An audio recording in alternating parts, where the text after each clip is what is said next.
장자가 너무 뜬구름 잡는 소리를 하니까 좀 안 그런 방식으로 좀 이렇게 했으면 좋겠다라는 뭐 이야기를 하셨는데, 그래서 저는 오늘 그 뜬구름 잡는 거랑 정반대로 이렇게 시작을 할까 하는데, 오늘은 이 장자라는 책이랑, 그러니까 그 텍스트와 관련된 문제랑 장자라는 사람에 대한 이야기로 이렇게 좀 이야기를 시작을 할까 하는데, 여러분들 서효유 다 읽어오셨어요?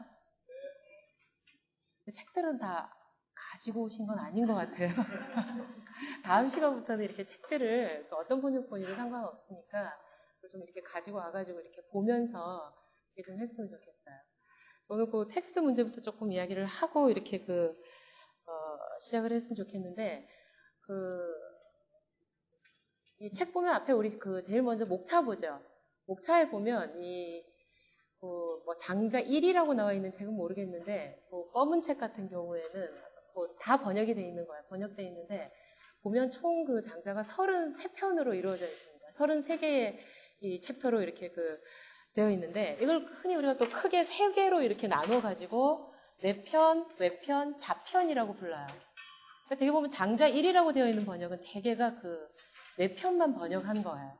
제가 아마 대부분 외편, 자편 아직 번역 중이거나 아니면 따로 이렇게 책을 이렇게 구하거나 이래야 될 텐데, 그러니까 우리 강좌는 내 편을 중심으로 해가지고 장자의 사상을 이렇게 살펴볼 그런 계획입니다.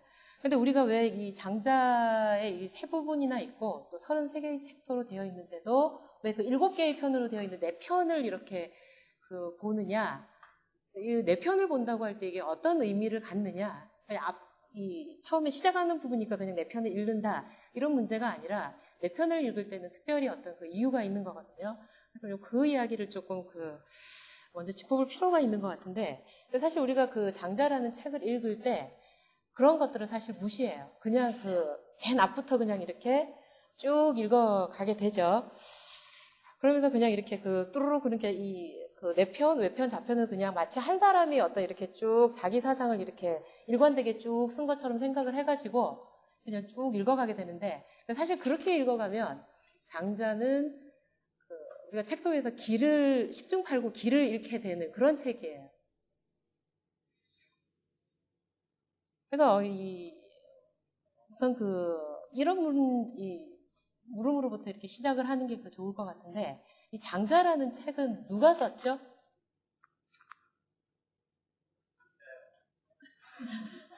뭔가 속아주는 듯 하면서 말씀을 하시는. 우리가 장자라고 하는 이 제목이 장자로 붙어 있다 보니까 당연히 이 장자라는 책도 장자라는 사람이 이렇게 썼을 것이다. 이렇게 당연히 이렇게 생각을 하게 되죠. 그리고 이 중국의 오래된 고전들 보면 대부분 사람 이름이 책 제목으로 붙어 있는 경우가 굉장히 많아요. 논어 같은 경우는 좀 예외죠. 논어는 우리가 춘추 전국, 중국 역사에서 춘추 전국 시대가 있죠. 그래서 춘추 시대에 이렇게 쓰여진 책인데, 이 논어만 해도 사실 사실 논어도 흔히 우리가 공자의 어록이다 이렇게 알고 있는데, 공자 말만 실려 있는 게 아니라 공자의 중요한 제자들의 어록까지 함께 실려 있는 책이에요. 그래서 이 공자와 제자들의 어록이라고 할 수 있는데, 사실 논어 같은 경우는 뭐 공자라든가 아니면 제자들 이름이 붙어 있지는 않죠. 그러니까 춘추 시대만 해도 뭐 이런 게 일반적인 경향이었는데, 근데 이 춘추 시대 다음에 오는 전국 시대로 가면 이 지성계의 이 상황이 굉장히 달라집니다.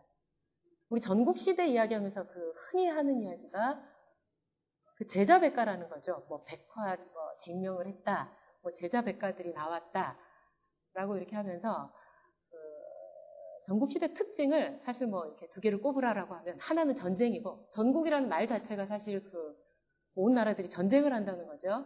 전쟁이고, 또 다른 특징 중에 중요한 특징 중에 하나는 사실 이 동서를 막론하고 인류의 역사에서 이렇게 한꺼번에 수많은 종류의 이 사상가들이 일시에 이렇게 다 튀어나와가지고 이렇게 서로 막 논쟁을 하고 내가 옳고 네가 틀렸다 뭐 이러면서 이런 어떤 활발한 어떤 이 담론을 생산하던 이런 유래가 사실 드물어요.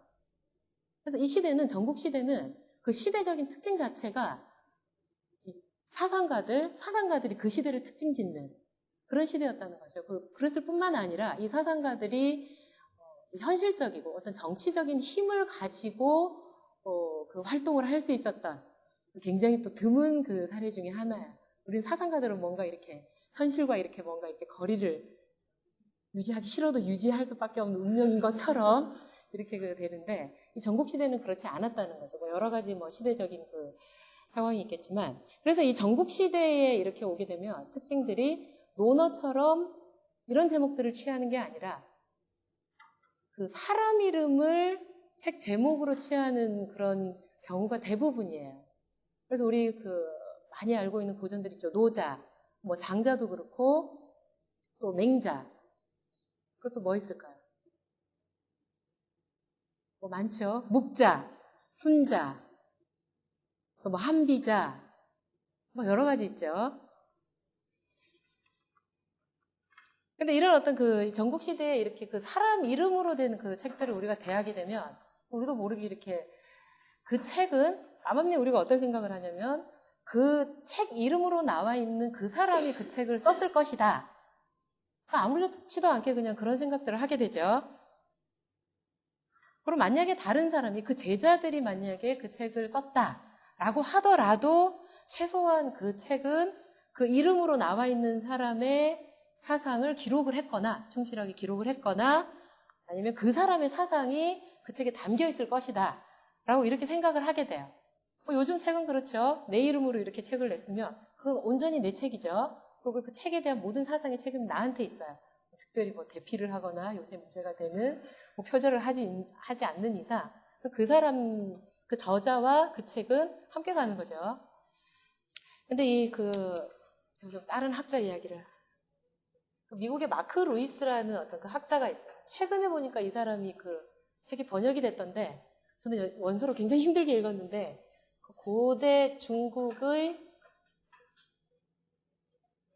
글과 권위 라고 해가지고 이 고대 중국 한나라 때까지 어떤 저술을 한다는 거랑 어떤 현실적인 권위 혹은 어떤 권력 이 관계가 어떤 관계에 있는가 이런 거를 이렇게 쭉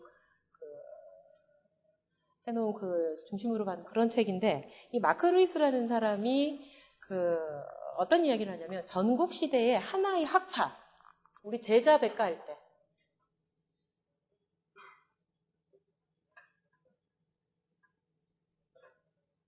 하나의 학파죠. 가는 집이 아니라 이 하나의 학파가 성립되기 위해서 갖춰야 되는 어떤 필수적인 어떤 조건들을 이 사람이 이렇게 쭉 연구를 한 게 있는데 이 사람이 3가지를 꼽아요. 첫째는 뭐냐면 하나의 학파가 성립하려면 그 학파의 어떤 구심점이 될 수 있는 요거 뭐죠? 아들자죠. 근데 아들자인데 요 제자 백가 할 때는 뭐 여러 아들과 100가지 집이 아니라 요거는 제가 너무 단순한 거를 요거는 어떤 남의 어떤 스승이 될 만한 사람한테 이렇게 붙이던 어떤 존칭 전미사죠. 이거는 어떤 스승, 선생.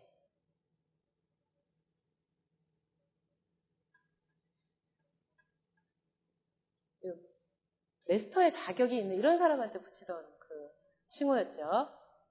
이제 학파가 성립하려면 첫 번째는 이 메스터가 있어야 돼요. 육아가 성립을 하려면 공자 같은, 공선생님 같은 사람이 있어야 되는 거죠.